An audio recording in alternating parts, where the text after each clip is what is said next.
podcast is about your journey in music and how you got to where you are now. Obviously, Yeah. talk about your new song "We Believe," which is amazing. I love the video as well. No. So yeah. So why don't you tell me whereabouts did you grow up? Oh man, I grew up in Houston, Texas, man. Texas Okay. born and raised, man, and moved out to LA to pursue this music, you know what I'm saying? So started off hip hop, got into rock and roll because an ex-girlfriend broke up with me in high school. So I was like, I want to scream at her, you know what I'm saying? That was my only way to scream. I was like, I'm gonna take a rock song, turn it into hip hop, and scream on that. And then I onto something right there, bro. Yeah, for sure. I'm real happy about that. That's amazing. So grew up in Houston, Texas. What part of Houston were you? My family went there recently. We were Oh, actually looking to move there. We really liked a lot of the parts of Houston. oh, So I'm just oh, curious. Southeast side, Broadway area. They call it Tab City, but yeah, that over there. That's where I grew up. Went to Milby High School, then Chavez High School. It was a cool part of town, man. Real cool. Chilling. Yeah. How'd you get into music? You said like obviously the ex-girlfriend kind of sparked a Yeah, song. part thing, but now I got to music with my family, like my people from Trinidad and Tobago. So they real big into music. My uncle had a band, a reggae band he used to do. Both of my Oh, uncles, my cool. burning. My sister, she was rapping when she was young. She started off with a DJ Screw early on, before DJ Screw, who was like a legend in Texas. But he came up real big. So I used to watch them when I was really young, and then DJ Screw came Oh, wow. up. Yeah, he blew up in Texas and created his own genre called screw music, where he slowed the music down and everything pitched down. So cool to see that from the beginning, you know what I'm saying? And it took over, and even the hip hop of today is influenced by DJ Screw. So it's crazy. Wow. That's So, amazing. So your sister was a friend, older sister, I'm taking it, and yeah, she was a friend of his? yeah. My oldest, I thought I was gonna be a basketball player, but my little brother, he got the basketball skills, man. I'm good though, don't get me wrong, but my brother, when he went to middle school, he just took over, man. Went all the way state, went to University of New Mexico, played on Wow. Alfred, made it all the way through there, played in Mexico for a little bit. And then now he teach kids in New Mexico. They all love him, you know what I'm saying? So he teach the kids basketball over there, and he That's doing cool. playing overseas and stuff like that. So That's amazing. That's really cool. When did you start writing lyrics or lyrics? Or you said you did hip hop, you were into, rap and hip hop first, before kind of I combining the two. literally started rapping when I was probably like 13 or 14, when one of my friends, Damon, he came into the room. He came into my room once, and he was just beating on the wall. And I was like, "What you doing, man?" He said, "I'm freestyling, man." And I was like, "Oh, let me try." And I was good. Just right at the beginning, I was naturally good. And Hmm. then I been more motivated too, and because my sister used to have a bunch of CDs and tapes and all that stuff. Back then it was that. So Sure. she collect them, and I heard Tupac hit him up, and I was just like, "Whoa, what is this?" He Right. has so much emotion. He's screaming. When you're a kid, you make up little rules in your head. So he said Biggie's name, and I thought, "Oh, he's breaking all the rules of Oh, music." right. Yeah. So that really got me motivated to do it. That's cool. And so 13, were you just at this point, were you writing out lyrics or was it all kind of just on the cuff, I, um, I like mostly, freestyle? yeah, freestyle. And I started writing more and more, but I always wanted to, Tupac was a big influence to me. So I always wanted to make a message when I rap. Hmm. And I started a little group with my homie Jose, Pocket, and Pelican. And we started a little group called UF4, which was we called it United Forever, Forever, whatever that Hmm. meant. But my boy Jose, next door neighbor, he had all the equipment. So, he had, it was called Cool Edit Pro at the time, and something Oh, I called, remember Cool Edit. yeah, Cool Edit Pro and Acoustica. And we also had Reason and Fruity Loops. Oh, sure. Okay. Reason so hard at the time, you know what I'm saying? And we also had an MPC that one of the homies gave us. And we didn't know how to work that for nothing because it was floppy disk. So he said, okay, we can't do that. And then we learned Reason a little bit. It was like too hard, but Fruity Loops was just such an easy workflow. And I finally learned it. So I started making beats on there, Mhm. started rapping on that, man. And, that's kind of started it. We didn't know how to record fully before Acoustica, so we used to use the sound recorder. I don't remember how they used to have a 60-second sound recorder on PC. Oh, right. Yeah, yeah, We used to do like minute raps. yeah. Like Give it up, just dry like freestyles and then put that on your yeah, beats? and then we go burn it and then give it to people and say, yo, check this is that hot fire, and get mad if people quality off. Oh, Which is that's now because some of the hip hop songs today are like 1 minute long though. no, for sure. Yeah, Yeah. it's not really that crazy. Yeah, you were onto something there early on. Yeah. Well, so from there, you're making records with your neighbor. How does that eventually land you into Los Angeles? Like you talk Well, about, collaborating on, a rap and a rock song. Was that like talk me up to that the situation? UF4 thing, so getting acoustical cool at it, we made the UF4, and I was probably like in middle school. Everybody was older than me, you know what I'm saying? But we Mhm. all serious. We did the pictures, and we tried to push it and everything like that. But how stubborn I was, and they know I'm stubborn, I always just like keep going and keep going, and I want to do my own thing. So Mhm. I finally, like when I got a little older in high school, I hooked up with my own homies, my boy Magic, my boy Mike, my cousin Shakari, and then I started my own group called Doughboys. So we was rapping in high school doing the Doughboys, you know what I'm saying? And I still have they still my homies, but Mhm. I like my own thing. And so that's got into production a little more, and I started sampling like old school records, and I learned how to make beats even better. And so we got a little hype going through my high school with that, building it up, and we was making cool tracks and everything. And then that was when I was in a relationship with my ex, and then Mhm.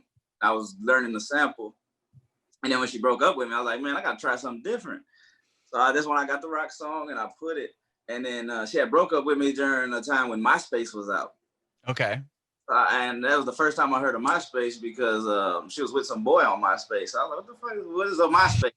So I'm all hurt from MySpace and stuff like that. And then I said, man, this MySpace thing look kind of cool. So what I did is I took the song and I put it on MySpace, and I made my own MySpace page. And I wanted to get the word out, so I bought one of those friend adder thingies, and you would sit there and they give you the friends and you add them. And I Oh, I don't remember. Was it like an early bot? Like yeah, one of the earlier bots? That's yeah, that funny. early bot, but it worked like crazy. So it would give me a bunch of people, and all I had to do was add them. But I would write a message to each and every person Wow. song. So my MySpace started going and going and going. And so it kind of blew up a little bit. And that's when I got hit up by my old manager. And he was like, bro, you want to come to LA and work on music? And I was like, all right, cool. You know what I'm saying? My mama was Yeah. like, you gonna work or you gonna do music? And I was like, I'm gonna do music, so I'm gonna go to LA. I flew out to LA, man, and kind of started my whole wave, man. And he helped me learn my craft and stuff like that. It got me meeting people. My first show was Coheed and Cambria. I went to go see. Oh, cool. My second day in LA, I went to go see the Deftones practice and stuff. And that's how, Whoa. yeah. And yeah, Chino taught me a lot too along the way. You know what I'm saying? How to perform and everything like that. So Mhm. I came for a long time. I moved out here with 2007 in LA, man. And it's been a journey, man. I've been in rock music for a while, man. Mhm. Yeah, it's been Yeah. a long So, journey. like, tell me about when did that transition start? Was that at when you put together the song for the Well, first, ex-girlfriend when you're like, "Whoa, okay, this is like a sound?" first, I made a mixtape called Gangster Rock where I took rock songs and sampled them. So I Oh, took like okay. Fuel, I took Rage, I took all these things, and I created that mixtape. And I made a song called Punk Rocker where I was dissing ringtone rappers because ringtone rappers was hot at the time. Okay. So I said I'd rather be a punk rocker, rock star like Nickelback because Nickelback had the rock star song, and I Oh, kind of right. rock and roll hardcore at the time. So I was like, rock star like Nickelback. I was like, yeah, that's hard as rock gets right there, Nickelback. I didn't know. And I'm from Texas, so we was jamming, but I love Nickelback.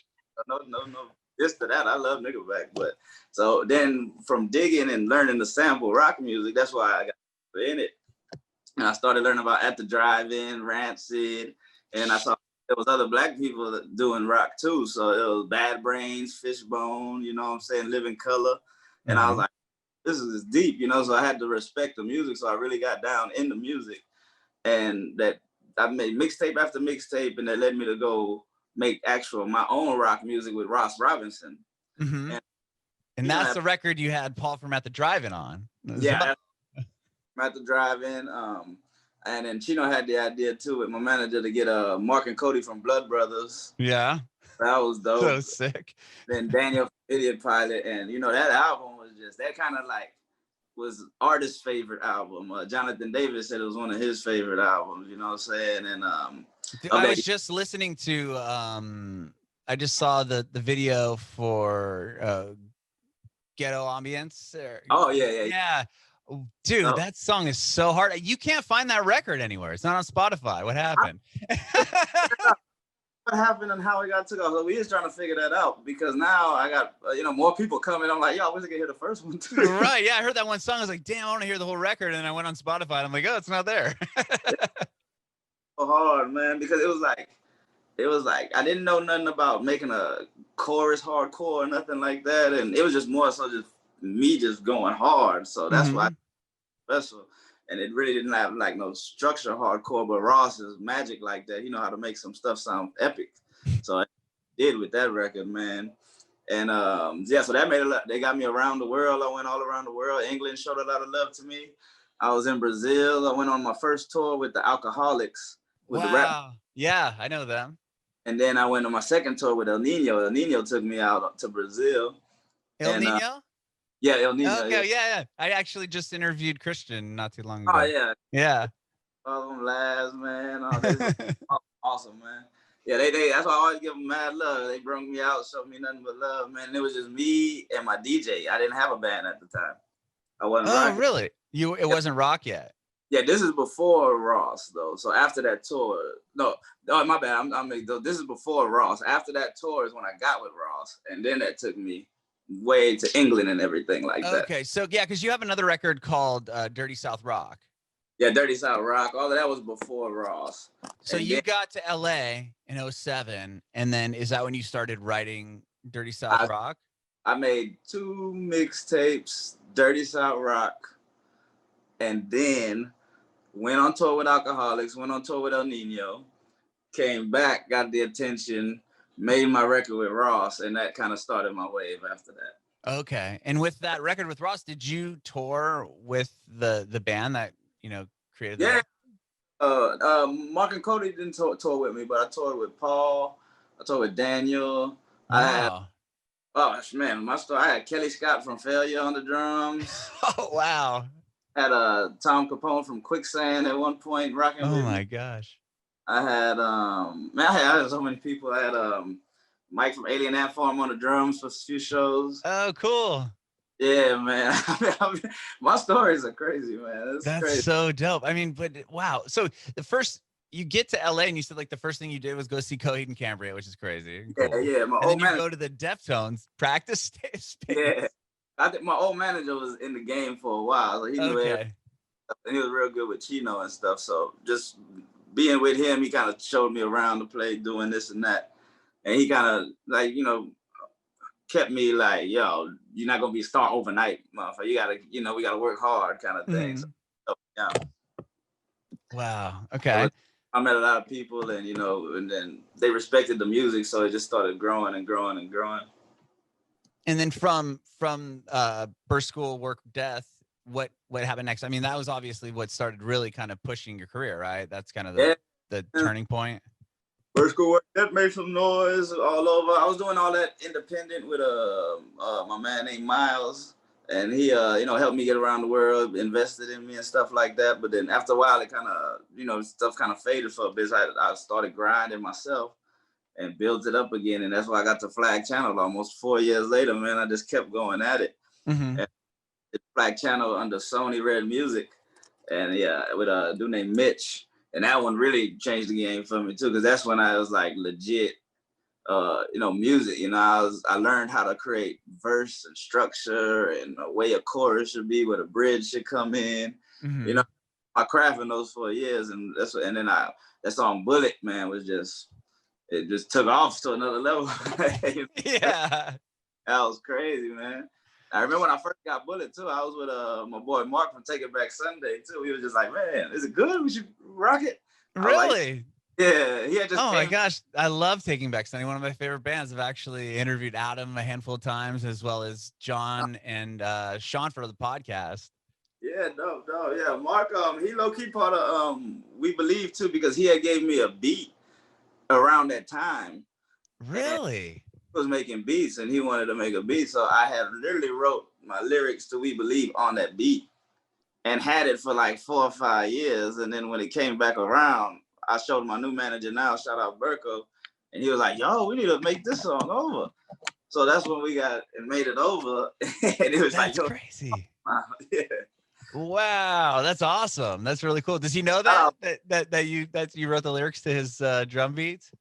Yeah, he was making hip hop beats. He always sent me some hip hop beats all the time randomly. And so that day he had randomly was in town and he said, "Yo, let me come through." So he came to my studio. It Mm-hmm. was him, my boy Mike Shea. I don't know if you watched Vanderpump Rules. He was on Vanderpump Rules for a little bit. Oh, Mike that's Shea, funny. I saw earlier seasons of it. It's been a minute. yeah, and my boy Mike, my boy Alex, Q. So we just all there chilling.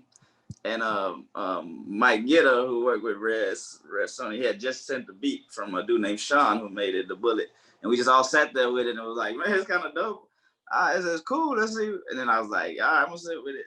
And then we murdered it. Sure.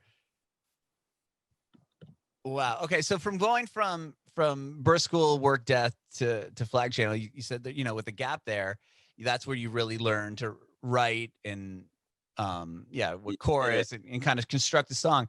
Was that like, who did you work on that record with? And was that different than working on that first album with all the, other players?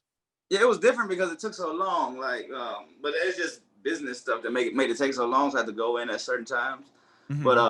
Mitch was always excited to make a Flag Channel, man. He always came with some heat. So every time I came in, I was ready to just rock it. Mm-hmm. But with Ross, it was just like, bro, I made that album in 2 weeks with Ross, man. Wow. Really, and people have stories where they say Ross is, he make you do this and it take a while and you got to go through these things. But when I got there, he was just like, "Yo, that's hot. Let's just keep rocking." I was like, "Oh." That's cool. I was gonna ask you, what's my question? Okay, so sorry. So you put out Bullet, and where do you start seeing the success of that song? Like, tell me about how it's starting to ramp up and like the excitement of that. Oh, man, it was crazy, bro. We put it out, and I don't even think the label knew that it would be like going like that, man. Because I just turned around and it had 1 million plays and stuff. I was like, Oh "Whoa!" my gosh, was it like playlisted or something or? And I got playlisted and everything. Because because when I finished my album, because I spent that 4 years just working hard on it, grinding, you know what I'm saying? And shout out to my lawyer, Eric. He stuck with me through all the 4 years, you know what I'm saying? Virgo them stuck with me. And all I had to do was just come with the heat. So while I was making Flag Channel within the year, I was doing all kind of other stuff, man, trying to rap, do little pop music and everything. I was just practicing my craft, but I knew I had Flag Channel building. And then when I finally finished it, I gave it to my lawyer, Eric, and that's when he just went crazy. He was like, "Yo, what is this right here, Hyro? This is insane," So he called up everybody and made the calls like, "It's all now, man." So when they did that, that's when they put it out, and Sony got behind it. They put out little cool, they did a lot of promotion for it. I think, I saw a lot of comments that said I look like Killmonger, and then so maybe that helped push it a little bit. But it just started moving from that point, and I just saw the build up, and tours came and things like that. Butcher Babies put me on tour. Non-Point put me on tour. I got on festivals. That was epic. Aftershock, shout out. Yeah. Aftershock, all that, man. Everybody just rocked with me, so I was able to put out put my energy out there. Yeah. Well, tell me. So you had the record done. You were working on that record for those years, and then once it was finished, that's when you got signed to Sony. Yeah. So you sold okay, very cool. Well, And tell me about that process. Was that pretty exciting to meet with labels and finally sign the deal? Oh yeah. I mean, well, the thing is, it's almost like family already because they knew me from the first one, so really nothing crazy. But it wasn't like, it wasn't really a signing like that because I wasn't like under the label. I got put out. You get what I'm saying? If I finally put out when Flag Channel because I was signed under Century Media, and then they got bought out by Sony. Oh, okay. You know, Gotcha. I rolled along with, but once I came with the heat, then it was okay. Sure.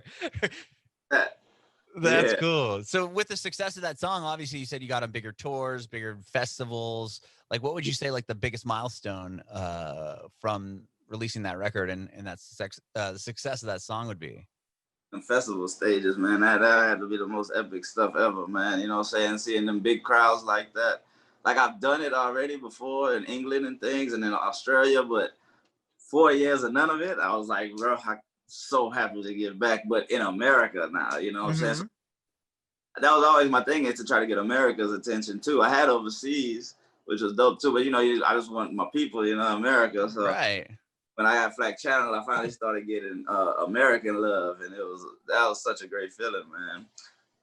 That's amazing. Yeah, I did see that you are like the only artist to play like all the stages on one day at like the Download Festival or something like that. That was a work that. Yeah, I'm the only artist ever to play all the stages too. That's so crazy. And rocked. And I was on that stage too. That's how I met Monkey and Korn and everybody, because I was performing, bro, and I looked to the side, and bro, all of Korn was right there watching me, dude. That's crazy. Man, it was insane, dude. I couldn't believe it. When you look over and see those guys, is it kind of like, whoa, like kind of like it shook for a second, or is it just like, I mean, my only business as usual? TRL and, you know, people, you know, kids in high school writing it in the desk, Korn, they write. Sure. So Adidas or whatever. Yeah, man, I didn't think of it at the time when I saw it. I was like, okay, these kids writing shit on the desk, they must like them a lot. You get what I'm saying? And so I know those people now, they see me probably like, how the hell did Hyro get in all of this shit? Right. I know. They're probably like, whoa. I know they be tripping. That's amazing, man. And I love the new song. So you have a new record coming out. Tell me about We Believe. Yeah. Now I'm with Better Noise, man. Shout out my label, Better Noise, man. They show mad love. How'd you meet them? But if you don't mind me asking. Oh, I was just on Sony for a minute, and then they were just doing other stuff. I think more R&B focused on Sony Red for a little bit. They was moving into other stuff, so I was able to get off and go to like a hardcore rock label. You know what I'm saying? The rock label that can do me better. So that was a shout helping me get there, you know what I'm saying? So that was cool. Went to Better Noise. It was called 11-7 at the time. And now it's Better Noise. And yeah, man, and they show mad love, man. Just all behind in my corner, you know what I'm saying? And I deliver, man. They put me in the spot and I deliver. They put me together with Matt Good. And that's how I came up with We Believe. And I got some things that's gonna surprise people, man. Y'all gonna be in shock, bro. Like, what? Okay. Some more stuff coming. That's just a taste. Yeah. Well, and you know, this coronavirus thing kind of slowed things down, but it almost was a blessing because everybody home. So right. Yeah. So were you able to get like on that song, for example, how did you get David Draiman on there? I got David, my manager right now. He helped with Disturb at the beginning. Oh, wow. Yeah, that was like a call he made, and he was just like, yo, and David Draiman heard the song, like, what? He said, yo, this is crazy. He told me, he said, you know, a lot of rappers ask me to be on stuff, but I don't do it. He said, this song right here, I gotta rock with you, man. This is awesome. Wow, that's really cool. Yeah. What a validating moment. I mean, to have somebody say that for you. Brother, and then to hear his voice on the phone, was like, oh, this is real, dude. Was that song, when did you write that song, and like when did you get together with him? Was that before all the world shut down? We did it over the computer, like Zoom or something. Yeah, I already had the song finished in January, and that's the crazy part, is I did the part I say I can't breathe. I did that in January, way before George Floyd. You know? Oh my gosh, that didn't even happen. Yeah. I was just about myself, and you know what I'm saying, stuff is suffocating me. I can't breathe. Right. But I put that in there, and you know, this song come out, and them words are just totally different now. You get Isn't that weird? I mean, it's crazy how that can happen. Oh yeah, man. So you know, and so he heard it you know, after that whole thing, you know, and so that song just took on a whole different power to it now, especially, you know, who do I believe in? We in election time. It just all worked out damn perfect. And I wrote that song maybe like 5 years ago, bro. That's crazy.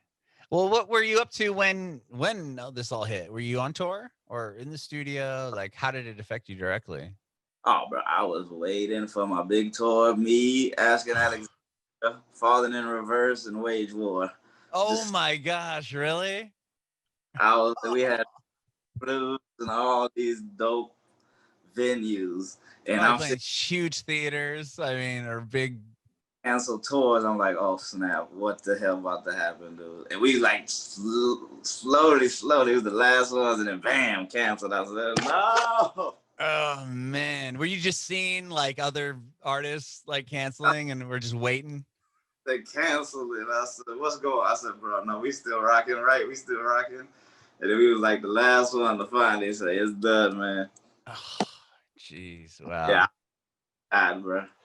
So, well, then the tour gets canceled, obviously, and then does that leave you with like a lot of time to write new material? Like, obviously, that song you said you wrote years ago. Stuff that y'all gonna hear now is everything that I was preparing for. We did it in like January, February. Okay. So all my good stuff, you know, all the fire already as far as studio, you know, goes and album type stuff goes. So I made I've been making more and more since. And so I just took that time to like go back to my old school way of things and sampling rock songs and making like mixtape type stuff that I've been posting on Instagram. You know, like the other day I did Poison, look what the cat drug in, you know what I'm saying? Yeah. Turn it into hip hop, you know, I'm great at that. So I just went back to the way of doing stuff just for the time being. Yeah. Just, you know, kind of keep yourself, creative. Yeah, be creative. See, like, look, I'm about to do Twitch, learn OBS program, all this kind of stuff like that, bro. Things I never would have probably sat here and did, but I pushed myself to learn it. You kind of forced to, huh? Edited videos, you know, learn. It's like I'm doing maybe your own machine, man. All right. Wow. On Twitch, what do you go on there and do? You perform, like, or just chat? TV Hyro The Hero official. I got me, my boy Dave Gracious, and Alex Boy. Dave plays guitar in my band. He rock out with me. And we just sit there and it's like hang out. We just hang out and talk, bro. Really, we try to be podcast style, but we don't really never stay on the topic. So we just sit there, talk and drink. And that's cool. Yeah, man. So if you want to join in, you join in. If you don't, we had like 10 viewers the other day. That was fucking awesome. That's cool. Yeah. What? You know what I'm saying? Still busy. So hard telling people come to another platform, and that platform's so different from Instagram, bro. You know, you have to like really learn that damn platform, bro. It's crazy. With like Instagram, have you done those live sessions on there yet, or is this mainly Twitch? Yeah, I did Instagram live, but that's all right. I don't like doing Instagram live too much. Twitch is a little bit more fun. Okay, that's cool. Yeah. Instagram live is whatever. I do it time to time though because I like talking to the people, but Twitch is just more. I can do the clear quality. You know what I'm saying? I'm into that. Oh, it's just much a better. Yeah, better platform. Platform for that. That's cool. Yeah, because I know it was kind of I know it started off as a gaming server or gaming platform, and then it just kind of took a life of its own since COVID. The number one part in it, so people just be chatting about shit. Yeah, that's cool. Very cool. So we can expect more new songs. Obviously, you said you got a bunch. You're sitting on a bunch. I can tell y'all what's coming, but I just finished the artwork. I'm gonna shoot a video, and then y'all gonna go crazy. This next one, y'all gonna be like, "Oh, how does he do these things?" I can't wait. And the cool thing is, you know, people who know me just getting to see me build up. You know, so that's the coolest part. There's always new fans coming. Like, oh, who is this dude? I love that. That's amazing, man. Well, thank you so much for talking with me today, Hyro. I appreciate your time. Thank you, brother, for having me, man. Yeah, I do have one more question for you. I want to know if you have any advice for aspiring artists. Any advice? Man, don't give up. Look, it's a journey, man. You know what I'm saying? You might see some people make it overnight. It might not be you, but if you know you got the talent, don't give up. Look at me. I done seen so many people come and go, and I'm at a slow pace growing, but I ain't stopping, and I'm getting the blessings of it, and I see it in my grasp, so I ain't gonna stop. So if you feel it in your heart, man, I know it's weird time, but just keep going, don't stop for nobody. Bringing it back